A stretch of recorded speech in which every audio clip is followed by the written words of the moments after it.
হ্যাঁ বন্ধুরা, তোমরা যে দেখতেছো স্ক্রিনে, এটা আসলে 100% সত্য। আসলে এই বাচ্চাটার কি হয়েছে, ঘরের যে চান্দসা থাকে ওই চান্দসার থেকে গরমের দিন এসে মানে ফ্যানটা জুড়ে দিছে। জুড়ে দেওয়ার পরে মানে ফ্যানটা লাটটা ঢিলা আসাল, বুঝছেন তো কথাটা, লাটটা ঢিলা আসাল। তো ফ্যানটা ঠাস করে পইরা বাচ্চাটার উপরে পইরা বাচ্চাটা ডেড লগে লগে। তো যাই হোক, আমি দেখামো আপনার ভিডিওটা, কেউ স্কিপ করবেন না। এটা কিন্তু আপনাকেও একদম সবেরই উপকার হবো। তার কারণ গরমে তো একদম অস্থির হয়ে যাই, আমরা অস্থির হই না নাই, তখন আমরা কি করি, তাড়াতাড়ি করে আইয়া আমাকে লাইনের সুইচটা আমরা অন করে দিই, ওপেন করে দিই। তারপরে ফ্যানটা আসলে তো সুস্থ আছে কিনা ওটা কিন্তু আমরা জানি না। তো এবার ছোটো মোটো সমস্যার থেকে আমরা আগতে একই বাঁচার জন্য এই ভিডিওটা সবাই শেয়ার করে দিবেন, সবাই জানি দেখার, সবাই বস্তুটা তার মানে অবগত হয়ে রইল। ক্যামেরাম্যান নিয়ে ফেলা হোক, আমি দেখিয়ে দিতেছি। আসলতে স্ক্রিনে যে আপনারা দেখছেন, এই যে ফ্যানটা যে আমি দেখাইতেছি, ফ্যানের মধ্যে ধরো কাহিনীটা বুঝো কথাটা। একটা বছর গেছে গা, পার হয়ে গেল।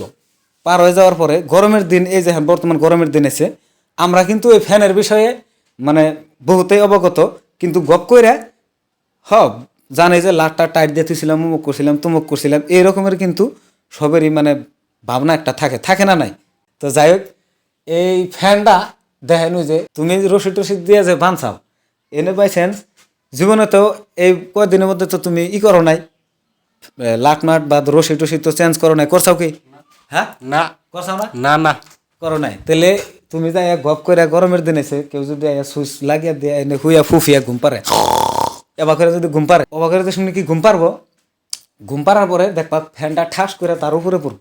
পড়ার পরে তার গতিটা কি হয়ে হারে, নগে নগে জিএমসি সারা কি তার কোনো গতি আছে? মানে মোবাইল দিয়ে 108-এ কল করা লাগে, কি জানি গাড়ি আহার আগে আগে মানুষটা ডেড।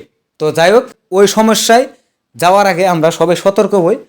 আপনারা এই ফ্যানটা একটুকা একটা কাম করবেন, লাটটা টায়ার দিবেন, বাড়ির যত মানে তার তোর আছে ওই ঠিকঠাক করে নেবেন। আজকের পর্যন্ত ভিডিওটা এই তৈরি আসাল। আর ওই স্ক্রিনে যেটা দিছি ওইটা কিন্তু আসলে তো সত্য, ওই রকম কাণ্ড সবসময় ওয়াও থাকে। আর তার আগে আমরা সজাগ হওয়াটা আমাকেও একটা মানে গুরুত্বপূর্ণ। তো যাই হোক, আজকের পর্যন্ত ভিডিওটা এতেই শেষ করুন। আর নেক্সটে এই ধরনের নিত্য নতুনের ভিডিও আপনারা পায়ে থাকবেন। তার জন্য আমার চ্যানেলটা ফলো করে রাখবেন, একটা কমেন্ট করবেন ভিডিওটা কেমন হয়েছে, আর আপনাদের বন্ধুদের সাথে শেয়ার করতে কেউ ভুলবেন না। Bye bye.